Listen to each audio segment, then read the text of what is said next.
Do you know anybody who won't forgive themselves? They can't forgive themselves. What a problem. Hang on to the end and we're going to discover a solution today. You see, Satan, he wants to remind you that what you've done or what you didn't do is bad. How on earth could God ever forgive you for what you've done? And if people knew who you really were or what you did, boy, no one would want to be around you. Satan lies to us, and he tells us to remember our past, especially our mistakes, and wallow in anguish, where we're alone, where we're unforgivable, where we feel that we'll never be forgiven, is because he knows how powerful your future can be, and he's afraid of it.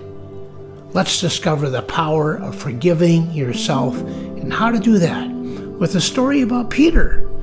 You know, Peter gave up his job to follow Jesus. And not only that, but Peter was with Jesus when he had the transfiguration. Peter was the first disciple to say, "You are the Christ, the Messiah, the chosen one of God." Peter had the courage to cut off the soldier's ear in the Garden of Gethsemane, yet Peter denied Jesus three times, and it's recorded in Matthew, Mark, Luke, and John. All four Gospels tell about how Peter blew it.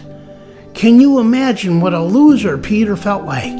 The shame, the guilt, watching Jesus die. All his tough big words about, "I'll never leave you, I'll be with you, Jesus." And yet, Peter fled. Peter was scared. You know what happened after Jesus rose from the dead? He never said to Peter, "Wow, did you blow it, man?" He never said, "I want you to wallow in your sin for a while. I want you to remember how weak you were. I knew you couldn't make it." Instead, Jesus said, "I love you. I died for you. I died for you. And you are forgiven. You're forgiven." No one can ever do more for us than what Jesus already has done. Isn't that amazing?